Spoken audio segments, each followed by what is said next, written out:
back for a once a year video. Today I'm gonna be ranking my favorite movies from 2023.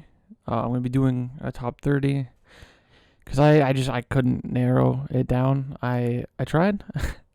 I was gonna do a top 10, and that obviously didn't work. I was gonna do a top 20, and then there was like five more. And I was like, I can't leave those out. And then my 26 was like, I didn't want to leave it off. No spoilers. We'll get there. Very much didn't want to leave it off, and I was like, I can't just do a top 26, so we're gonna do a full top 30. So hopefully that's okay. I'll try to be a little quicker with the like 30 through 10, like that range, and then the top 10. Obviously, I'll talk a little more about because I feel more strongly about those movies. But anyway, I guess without further ado, let's get into the top 30. All right, coming in at number 30 is Sympathy for the Devil. It's like Collateral with Nicolas Cage, and he kind of goes crazy. It's obviously not as good as Collateral. I wouldn't put it in that category. But Nick Cage gives just this unhinged performance. It's really fun. I had a blast watching it. Joel Kinnaman is pretty good in it too. He doesn't have as much to do as Nick Cage. But I mean, I gotta get some Nick Cage representation on my list. He's really fun. I didn't get to see Dream Scenario. That's the one that I think he probably, that probably would have been my list, but I didn't make it to see that one. So, Sympathy for the Devil comes in at number 30. Coming in at number 29, maybe the most surprising movie of the year, Dungeons and Dragons. I just had fun. Is it just a fun movie? Do I think it's the best movie on the list? No, obviously not. And it's 29. But it's a fun time. Chris Pine is really fun in it. It's just, I don't know. I had a good time. I think it's worth a watch. So good. Coming in at number 28 is Scream 6. A very solid follow-up to the Scream reboot from a couple years ago. I think I actually like this one more. It's just very fun. I don't know. It's one of those ones you go to early in the year, and it's a good time. I don't know what they're doing with the franchise now. It doesn't matter. I don't care. This is a fun movie, and if you like the Scream franchise, I think you'll enjoy Scream 6. So coming in at number 27 is Talk to Me. It's a little A24 horror movie. I remember the first time I heard about this one, me and my friend, we were at, we went and saw The Blackening, which, spoiler, isn't on my list, though I think it is a fun enough movie. I just don't think didn't quite crack the top 30. But we saw the trailer for this one, and we just immediately, we were like, yeah, we gotta go see that. And we did, and I think I enjoyed it more than he did, but it, I thought it was a really good time. Decent little horror movie. I mean, I wasn't expecting too much, I guess. So, directed by a couple of YouTube guys, so that's cool. Yeah, not much more to say about that one. All right, coming in at number 26, the reason I made this list so long is David Fincher's The Killer. I feel bad that it's this low. I think the first 20 minutes of this movie is perfect. I think a lot of this movie is perfect. It's really just the ending. I'm not gonna spoil it or anything. It just didn't really work for me. Maybe on a rewatch it goes up. So I couldn't leave it off the list. So highly recommend. Yeah. Thank you, David Fincher. Coming in at number 25 is Gareth Edwards, The Creator. I think I like this one more than most people. I'm going to say that a lot on this list. It's just a really solid sci-fi movie. It has a really shitty villain. That's if I could knock in on one thing, it's that. Incredible visuals. I liked the John David Washington story in the movie. I had a good time. It looked incredible in IMAX. Just really solid flick. Also, like Gareth Edwards a lot more than most people, I guess. I like Rogue One, and I love Godzilla 2014. I think it's super underrated. So yes, I good job, Gareth Edwards. Keep going. All right, coming in at number 24 is They Clone Tyrone. Actually, I had no expectations for this movie going in. I just saw it on Netflix and was like, hey, look, it's John Boyega. I'm going to watch that one. And yeah, really fun movie. Just really solid, really fun. It's like one of my favorite ensembles of the year. Like everybody in this movie is so good. It's really funny. It's paced very well. I think it might even deserve to be higher, honestly. There's so many movies on this list, and we're gonna get into those, but it actually pains me to put this one this low because I really enjoyed this when I watched it. All right, coming in at number 23 is Leave the World Behind. Yep, that Sam Esmail Netflix movie that a lot of people didn't like. I thought it was very thrilling. I thought the cast did pretty well. I'm not huge on some of the acting in the movie, but for the most part, it's really good. Sam Esmail, if you don't know, creator of Mr. Robot, so I will be, which is my favorite show of all time. So I'll be there for everything that he does. I absolutely adore him. So it's cool to see a movie where there's like references to Mr. Robot directly, like multiple Mr. Robot references in this movie. Beyond that, I think it's a really solid thriller, and the ending that didn't work for like anybody else.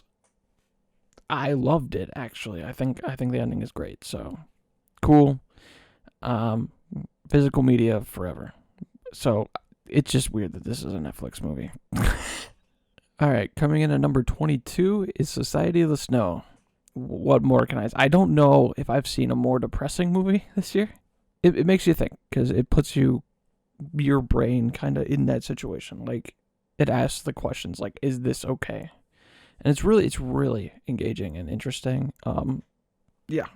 If you haven't seen it, I highly recommend it. I don't want to say anything more. It's based on a true story. Really cool. Check it out.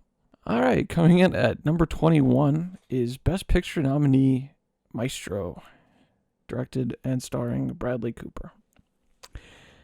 I really like this one. I think Carey Mulligan gives maybe my favorite performance I've ever seen her give, like ever. So that's cool. I think she's great in this movie. Beyond that, cinematography is really good. I get the character, like, I think the main complaint with the movie is that you don't really know anything about Bradley Cooper's character after the fact, which is weird for a biopic. But honestly, I really enjoyed it. I think it showed exactly what it needed to. It's really solid. It's obviously not my favorite of the year, but I think it's not bad. I think it gets a lot of shit just because people think Bradley Cooper is Oscar baiting, but it does that take away the fact that it is that good? Like, I don't know. Not for me. I really like it. Recommend highly. All right, coming in at number 20 is Teenage Mutant Ninja Turtles: Mutant Mayhem. When I walked out of the theater, I said, if I was a kid, this could be my favorite movie ever. And I love it for that. I think it leans so, like, it feels like that's what kids would be like. I don't know how to put it, because it has a lot of Gen Z humor. But that worked for me. I was like, that's exactly what this should be. So I thought the animation was beautiful. I had a good time with it. If you haven't seen it, I highly recommend it. It's a really good time. So yeah. Coming in at number 19, maybe a little controversial, is Creed 3, starring Michael B. Jordan and Jonathan Majors, directed by Michael B. Jordan. It's not my favorite Creed movie. I think Creed 1 is damn near perfect. And Creed 2 is a lot worse. I think Creed 3 is a lot better than Creed 2. Just really cool direction for Michael B. Jordan for his directorial debut. I think it's really cool. Really enjoyed it when it came out. When I went to see it in theaters, there was this kid behind me on TikTok the whole time, to the point where I had to move. And maybe I need to rewatch it after that. But even through that, I enjoyed that movie that much. So, that's where I'm at on that. I really like the Creed franchise. Would love to see them do more. So, good. All right, coming in at number 18 is May December. What can I say about this movie? Because I know a lot of people talk about this movie and people get angry about it. Not about the movie. It's, well, maybe about. It's very dark subject matter covered in a very different way, is all I'll say. Charles Melton gives like, how is he not nominated for Best Supporting Actor? I will never get it. He is incredible. It's probably my favorite supporting performance of the year. I mean, I love Ryan Gosling, don't get me wrong, but like, Charles Melton is crazy good in this movie. He is so good. But yeah, this is probably my favorite Natalie Portman performance, and that isn't saying there's a lot of like nitpicks with me and Natalie Portman, but this movie, she's really good, and Julianne Moore is good in everything. I just like Julianne Moore, so really solid film. It's a very uncomfortable watch. Yeah, good job, May December. Woo! Coming in at number 17 is The Hunger Games: The Ballad of Songbirds and Snakes. And trust me, I'm just as surprised as you are that this is this high for me. I was not a big Hunger Games guy. I still think the first movie is edited so poorly. It's crazy. Hard time. I loved Catching Fire. I think Catching Fire is incredible. And I think this is the second best one. The first two acts are incredible, and the third act, a lot of people say is worse, and I think it is weaker. But I don't think it's that bad. I think it's still very entertaining, and it goes in a place where you know it has to go because it's a prequel movie. So it didn't really like irk me the wrong way, I guess, because I knew it was coming. So yes, good job. Also, Rachel Zegler and Tom Blythe, awesome. They are great. So good job. Why do I keep saying good job? Like they're gonna be watching. All right, coming in at number 16 is Anatomy of a Fall. This one I think might have my favorite performance of the year. Sandra Hüller in this gives an incredible performance. Just a really engaging mystery, court thriller, but not in like the normal sense. It's a little different. But I think it's damn good. I hope it wins screenplay. It has an incredible screenplay. Good for it. I really like that movie. Keep going. I don't know why I keep saying that. Good job. All right, coming in at number 15 is Air. Matt Damon gives a great performance. It's a very entertaining sports movie. I know it feels weird that it's this high on my list over some of these other movies like Anatomy of a Fall, but I find it very entertaining, and if you were to ask me which one I'd rather pop it, it's going to be Air. It might not be the best movie on the list. I don't care. It's very much for me. I'm a big sports nerd, so very much liked this movie, and please, can we get more movies like this? I still want to see Blackberry, and I know it's kind of like in the same vein. Air is really good. You should watch Air. Watch Air. Coming in at number 14 is Beau is Afraid. I think like the first hour and a half of this movie is literally the best thing Ari Aster has ever done. I love it. It's so great.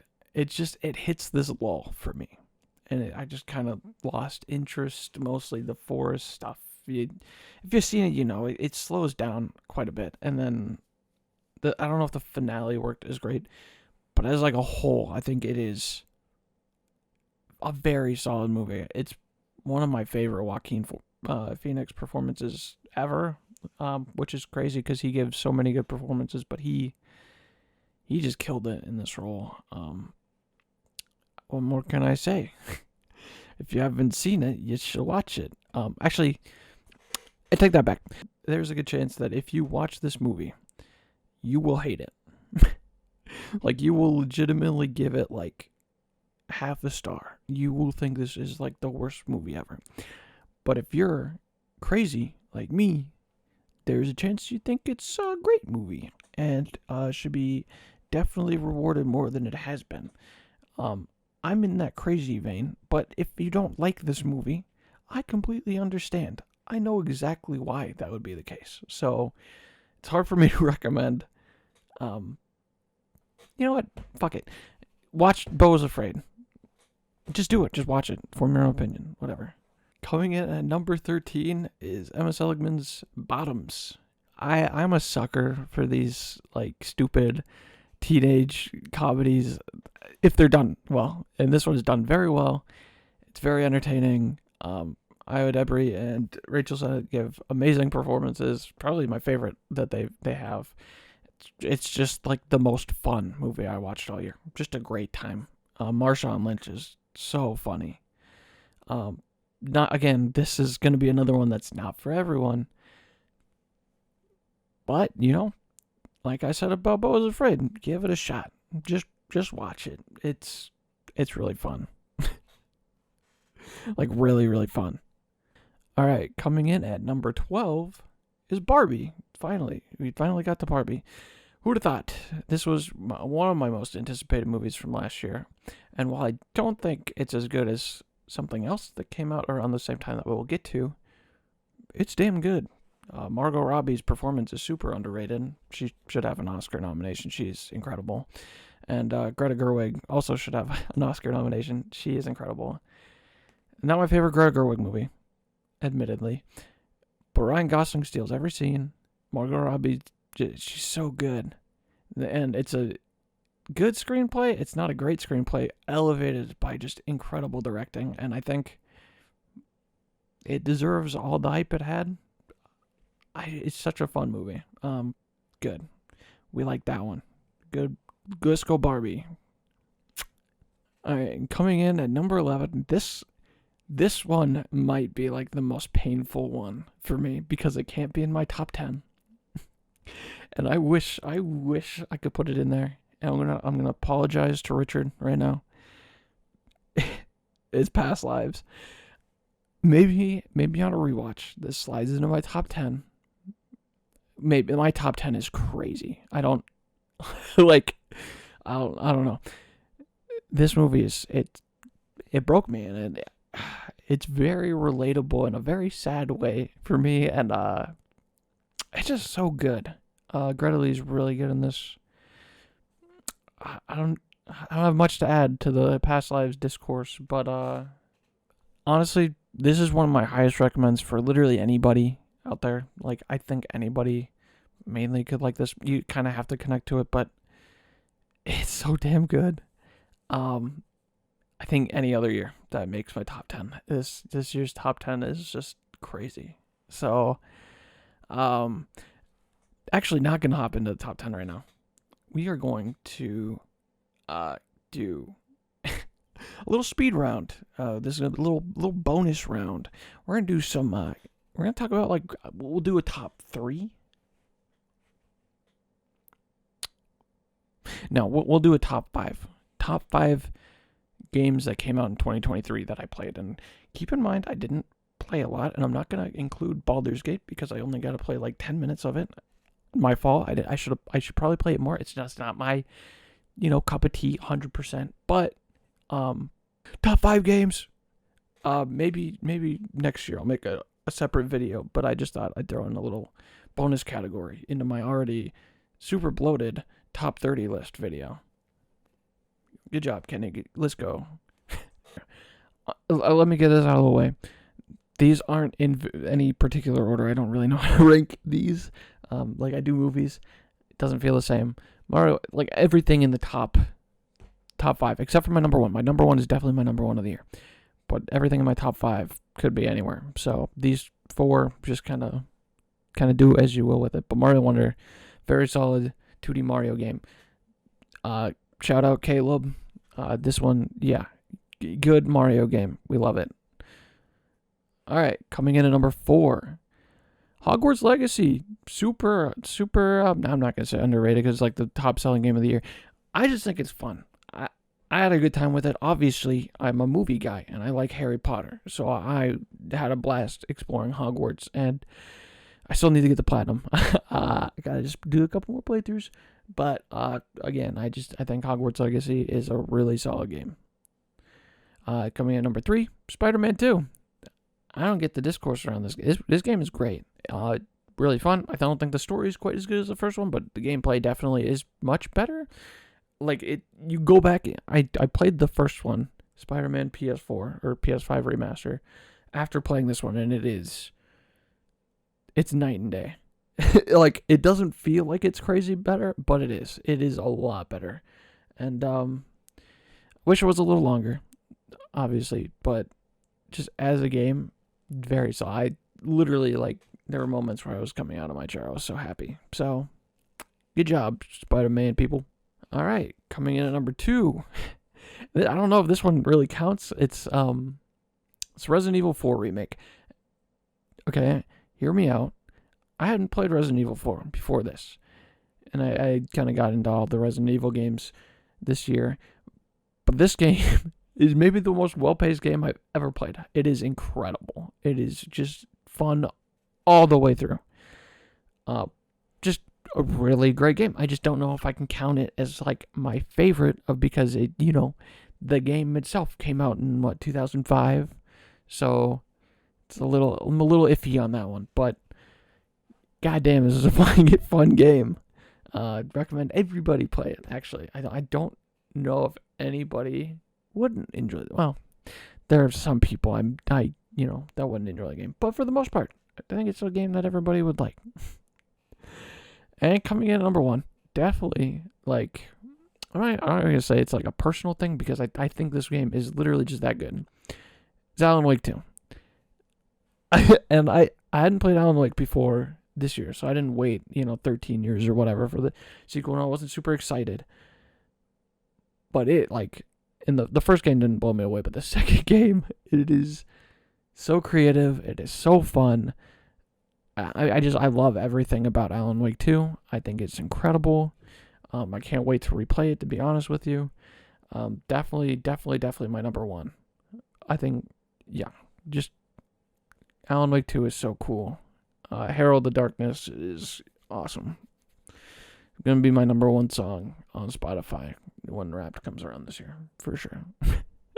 Maybe not, but, I've been listening to it quite a bit. It's very catchy. All right, so that was my top 5 games. Again, if you want to see like a full list next year, I'm sure I'll have more games. I know these were kind of all the big ones. A lot of them were Game of the Year nominees and whatnot, but like that's kind of all I played. But I was going back and I was playing like all the Uncharted games, getting back into gaming. So if you want to leave game suggestions, that would be cool too. I know this is a movie thing, so we'll get back on that. And trust me, this top 10 is awesome. And I can't wait to talk about it. I just thought I would throw in my games. I like these games. I wanted to talk about it, and I didn't want to make a separate video. So cool. Let's go. Okay, back to the top 10. All right, coming in at number 10, and this one I think has a chance to be higher. I saw it in a really, really awkward environment. Is Poor Things. It's a very... Well, let me get this out of the way. I love Yorgos Lanthimos. I think he's great. I love The Lobster. I love Killing of a Sacred Deer. I have not seen The Favorite yet, surprisingly. I need to get on that. But Poor Things, I went to the theater and I saw it. It was like Wednesday at like 1 in the afternoon. And when I got there, the theater was empty. And I was like, oh, hell yeah. Like, I'm going to have this theater all to myself. It's kind of the reason I waited longer so I could see it, in an empty theater. Because I know subject matter-wise, it's not one that I'm particularly comfortable watching with a lot of other people. But I go into the theater and there's like an 80-year-old dude there. And I'm just thinking in my brain, I'm like, does he know what movie he's seeing? I mean, he did. He pulled out a whole bag of chips and like an A&W cream soda. He was ready to go. I'm like, he must do this a lot. He had a blanket and everything. Like, he was set. But then like another couple came in and I think they enjoyed it. They it's a very funny movie, but like nobody was laughing out loud. There was a few chuckles. I'm not the kind of guy to do that myself, so I get it. But like, it was just kind of awkward. I don't know how to put it because it was just like there was one guy, one older dude. He came in, not quite as old as the main dude that was in there, but like every time, like because there's a lot of like sex jokes. I'm not even gonna say just the sex scenes themselves. There's a lot of those, but there's a lot of jokes because it's a very sex positive movie, and it just kind of poked fun with that. And every time they made a joke, didn't matter what it was about. It's just this guy went, ugh. And yeah, so it made it a little tough. Still love the movie. Still think Yorgos is a genius. Yeah, I honestly can't wait to rewatch it when it comes out on Blu-ray. I will be adding it to my collection over there. So over there, I don't know. I pointed that. There's nothing back there. That's just a wall with posters. But yes, Very, very good movie. Thank you, Yorgos. Thank you, Emma Stone. Maybe, yeah, actually, definitely my favorite Emma Stone performance. She just gives it her all. Really good. All right, coming in at number 9 is Killers of the Flower Moon. Marty Scorsese. He makes movies, and honestly, I'm gonna be very controversial here. I think I would like it more if it wasn't 3.5 hours. It's just me. I think it's a little overlong. That's just a personal thing. There's other movies on this list that are just as long. Well, not just, this is the longest one on the list. But there are movies that are long, and I don't feel the runtime. This one, I felt the runtime. And it's cool. I love a lot of this movie, and I think it's a very important movie. And I love this movie. Don't get me wrong. It's in my top 10. Just felt the length a little bit. And maybe on a rewatch I won't. So I have only seen it the one time. And I liked it a lot. So, Killers of the Flower Moon, Lily Gladstone, Oscar incoming. Let's go. All right, coming in at number 8. This is going to sound crazy, putting this above Killers of the Flower Moon. Guardians of the Galaxy, Volume 3. This was not a good year for Marvel. I'll keep it a buck. This was one of their only brights. Loki's really good. Loki is very good. Not nearly as good as Guardians. This is my favorite Guardians movie. Literally just watching the intro with Rocket singing along to Creep. It makes me cry like every time. It gets me. James Gunn is just a genius. I think this movie is great. I think it's a top 5 Marvel movie probably. It's up there. It is fantastic. So Guardians of the Galaxy Volume 3 makes my top 8. Well, he comes in the number 8, so I don't know why I said it like that. All right, coming in at number 7 is The Boy and the Heron. My hot take, and I haven't seen all Ghibli movies. This is top 3 for sure. I love it. It's very dreamlike. I got like very, very sucked into this one, and it I think that's how you have to like kind of let it take control of you, which is a really weird way to put it, but it's incredible. I think it is their most thought-provoking. It's not the easiest. It's not the most digestible of their movies. It's no Ponyo. It's no My Neighbor Totoro. I think it's better. It asks the questions. The original title is How Do You Live, which I think is a much better title. It's so good. I thought about this movie for weeks after seeing it. I still haven't got around to rewatching it. I saw the dub, and Robert Pattinson. I will say I don't take the dub and I don't criticize the movie for that. Christian Bale, I don't think he knew who he was playing in this movie. It just sounded a little off to me, but I'm not going to hold that against them, obviously. But Robert Pattinson is very, very good in this movie, which is just, it's crazy. I could have guessed every other voice actor that was in this movie I would have got, except for Robert Pattinson. He just transforms into this character, and it's really cool. And I highly recommend The Boy and the Heron. I said having Guardians over Killers of the Flower Moon might have been my most controversial.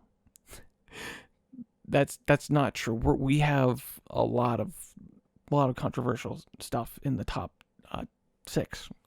6. The fact that number 6 didn't make my top 5 is actually crazy to me, and maybe with a rewatch of 5, the one that's at 5, maybe these switch places. Dude, it hurts me. I don't know. Coming in at number 6 is Oppenheimer. I don't know what to say. I love this movie. I think it's phenomenal. I think Cillian Murphy is so great. This is Nolan's best directing he's ever had. It's his best score. Ludwig Göransson's score for this is immaculate. It's the same thing. It's a personal, what am I going to watch? And am I plugging this in to watch on a random Saturday afternoon? No. And it's not I don't know how to make myself sound not stupid for putting it this low, because I feel stupid putting this low. So hopefully when I talk about my top 5, I can kind of make it make sense. But for right now, this movie's going to sit at 6. That's still very good. All right, coming in at number 5, Mission Impossible: Dead Reckoning. I love Tom Cruise. This is This is a personal bias. I I probably am the only person on earth that is going to put this movie over Oppenheimer. But it is so good. It is very, very, very underrated. I cannot believe this movie doesn't get talked about more. And I know it's because it came out the week before Oppenheimer and it got shafted in the release dates, whatever. This movie deserves a lot more love. It is so cool. I think this movie is great. A lot of people had an issue with the AI stuff in it. It works for me. I don't know what else to say. I didn't have an issue with it. I thought it was very entertaining. Tom Cruise is just the coolest movie action star we have today. And support these movies because I want to keep seeing him do more stupid shit. And it's awesome. So, yes, Mission Impossible Dead Reckoning comes in my number 5 spot. All right, coming in at number 4. This movie could be higher, I think. It should probably be lower right now, as it is. But I have hope that the sequel will make it up where it is. And I'm just going to keep it with that. The number 4 movie is Across the Spider-Verse. One of the greatest animated movies I have ever seen. It sucks because it doesn't have a definitive ending. It's how I felt about Dune from a couple years ago. Like Dune, looking back on that year, is still one of my favorite movies. And I think it might be my favorite movie once Dune Part 2 comes out. And then I kind of have a little more. If this had like a more definitive ending, I don't know. I really like the cliffhanger too. I think it's great. Michael Pemberton's score is incredible. The fact that it wasn't nominated for Best Original Score just shows that the Oscars are stupid and they don't matter, but I will be watching anyway, and I will be catching up on all the movies I did nominate because I am a dum-dum. But yeah, just really, really, really great movie. Coming in at number 3, one of my all-time favorite Christmas movies already. I know, it's crazy. You know what it is. It's The Holdovers. I'll keep it a buck. I haven't seen Paul Giamatti in much. And when I did see him in stuff, I wasn't huge. I don't like Big Fat Liar. I'm sorry. I'm not going to defend that movie. I think it's so bad. But Paul Giamatti is so good in this movie. He is my pick for Best Actor. I know. Cillian Murphy is great too. Paul Giamatti is so good. I don't know. Everybody in this movie is. It's a very heartwarming, very cozy movie. Highly recommend. I think this is the most likable movie on this list. I think I could recommend this to anybody, and they would like it. That's my thoughts. I love The Holdovers. Obvious. I think it's a masterpiece, to be honest with you. But I think all of these are, personally. So coming in at number 2 is Godzilla Minus One. Oh wow, Kenny likes Godzilla. That's crazy. I would never have guessed that he likes Godzilla. That's crazy. I think I'm gonna put this out there right now. The first movie has the cultural significance. Godzilla Minus One is a better movie, which is crazy because I think the original Godzilla is a fantastic movie. But Godzilla Minus One is so damn good. It is the only one, and I have seen, there's a whole video on my channel. I watched 36 of them. The only one to make me cry was Godzilla Minus One. It is so good. Highly recommend. I want to go see Minus Color so bad. I think it's out of theaters now. I think I missed it. It's so cool. I can't even believe that we got a Godzilla movie this good this year. It makes me so happy. Like, just thinking about it, it makes me so happy. What a good movie. Putting it above Oppenheimer, kind of crazy. Maybe I need to be Oppenheimer pilled and, like, have to just keep rewatching Oppenheimer until it is... I think it, like, in my brain, I know it's that good. Whatever. What? It's my list. I can have it that low. You know, it is what it is. All right, coming in at number 1. This movie has been my number 1 movie since it came out, since I saw it in IMAX. I think it is a masterpiece. I think it is one of, if not the best action movies ever made. That movie is John Wick 4. And I know, there's things to nitpick here. It is over the top. It is goofy. That is the goddamn point. That is like the whole. Every movie has been over the top, and just kind of crazy. Like the first movie's about him going on a killing rampage because they killed his dog. That's you can say these movies are badass, and they are. But it has always been goofy. So yes, him falling down a flight of stairs for a minute for a gag might irk you the wrong way. That's kind of the whole gimmick of the whole, quadrilogy. It's all been like that, and I don't know why this is the movie where people just kind of couldn't accept that. Anyway, just great. It's shot beautifully. Best choreography of the year, easily. Keanu Reeves is like just the most likable person out there. He isn't the greatest actor, admittedly, but I don't care. I am here to see the over the head shot of him gunning people down with Dragon's Breath shotguns.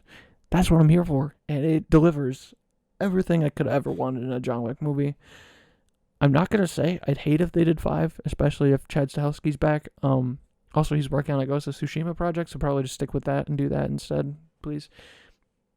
But like, it is so good. I love this movie. Again, this is my list. This is my list. It's not going to be everybody's list, but John Wick 4 is my favorite movie of 2023. All right, thank you for watching. Hopefully this video isn't too long. I have no idea how long I've been recording. We'll see. Let's see how it comes out. If you like this format, you like the 30 or so, you like the longer ones, you can let me know. Or if you want to see a top 5 games or top 10 games, whatever. If you want to see that, just let me know. If you want me to talk about games that aren't from the current year as well, like if you have a game series in mind, recommend that. If you have a movie you want me to recommend or watch and then review, just let me know. I know I'm rambling. Everybody, have a good day. I love you, I think. Is that okay for me? No, it's not. It's not okay for me to say. I take that back. I like you all a lot, maybe, if you aren't awful people. And I hope you have a good 2024. Take care and watch more movies and play more games and have a good time and try not to be depressed. Yeah. Goodbye, everybody.